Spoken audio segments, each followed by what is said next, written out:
اگر آپ سے یہ سوال کیا جائے کہ دنیا کے تمام ممالک میں سپر پاور کون ہے تو آپ ایک لمحہ سوچے بغیر جواب دے دیں گے۔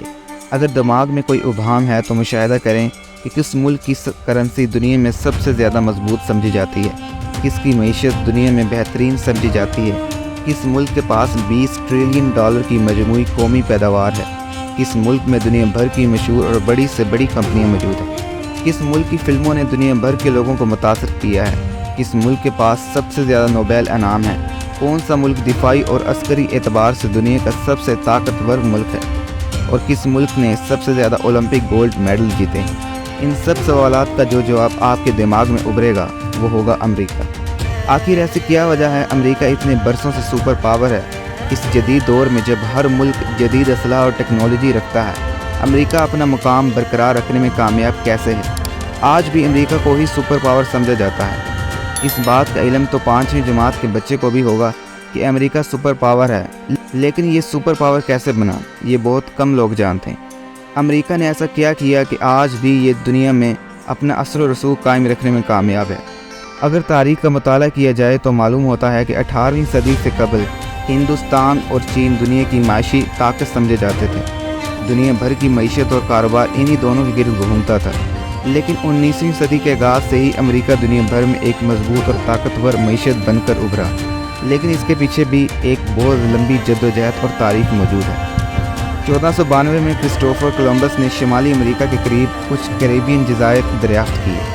اس کے بعد یورپ کی نظر امریکہ پر پڑی اور یورپ نے امریکہ کو اپنی کالونی میں بدلنا شروع کر دیا۔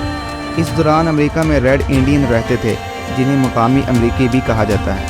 اس کے علاوہ یہاں بہت سے قبائل بھی آباد تھے۔ اسپین نے جنوبی امریکہ کو اپنی کالونی میں تبدیل کیا، جسے آج کل لاطینی امریکہ بھی کہا جاتا ہے، اور یہی وجہ ہے کہ جنوبی امریکہ کے زیادہ ممالک میں آج بھی ہسپانوی زبان کا استعمال ہوتا ہے۔ برطانیہ نے 16ویں صدی میں امریکہ میں اپنی پہلی کالونی بنائی، اور اس کو دیکھتے ہوئے فرانس نے بھی امریکہ میں اپنی کالونیاں بنانے کا آغاز کر دیا۔ وقت کے ساتھ ساتھ مقامی امریکیوں کی تعداد میں 80 سے 90% تک کمی ہوتی گئی، اور اس کی وجہ بیماریاں تھیں جو یورپی باشندے اپنے ساتھ امریکہ لے کر آئے تھے۔ یہ انسان کی جبلت میں شامل ہے کہ وہ زیادہ عرصہ کسی کا محکوم نہیں رہ سکتا۔ اگر اس میں لڑنے اور آزاد رہنے کی چاہت ہے تو جلد یا بدیر وہ اپنی آزادی حاصل کر ہی لیتا ہے۔ امریکیوں نے بھی ایسا ہی کیا اور امریکہ میں ایک بہت بڑے انقلاب کی شروعات ہوئی، جس کا واحد مقصد آزادی حاصل کرنا تھا۔ 4 جولائی 1776 کو امریکہ کے انقلابیوں نے برطانیہ سے آزادی حاصل کرنے کا اعلان کیا، اور اس کے ساتھ ہی دنیا کے نقشے پر ریاستہائے متحدہ امریکہ کے نام سے ایک نیا ملک ابھر کر سامنے آیا۔ یہ وہ دور تھا جب دنیا کے بیشتر حصہ میں برطانوی، اسپین اور فرانس کی کالونیاں تھیں۔ ہندوستان، جہاں آج پاکستان، بھارت اور بنگلہ دیش موجود ہیں، یہ بھی برطانوی کالونی تھا۔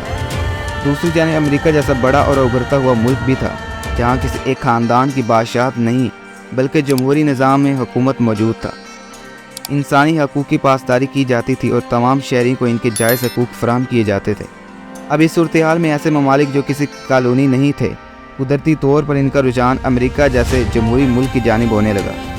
یہی وجہ تھی کہ اوہایو، فلوریڈا، ایلینوئس جیسی ریاستوں نے کسی سامراج کی کالونی بننے کی بجائے ریاستہائے متحدہ امریکہ کا حصہ بننے کا فیصلہ کیا۔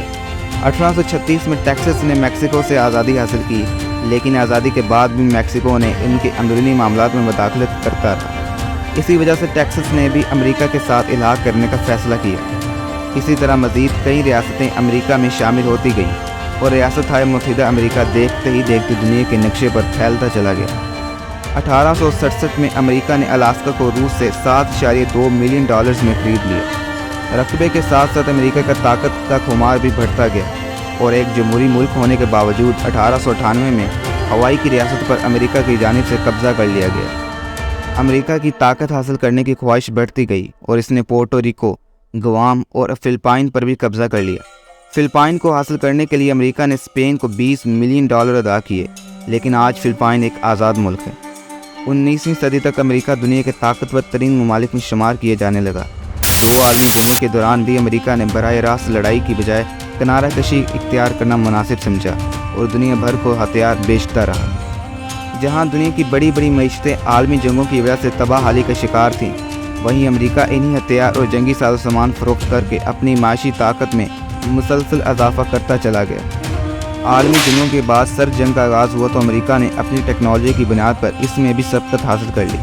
امریکہ نے اپنی معیشت اور حکمت عملی کے تحت سوویت یونین جیسی بڑی سے بڑی طاقت کو پسپائی اختیار کرنے پر مجبور کر دیا اور اس کے ساتھ ہی سپر پاور بن کر دنیا کے سامنے آیا۔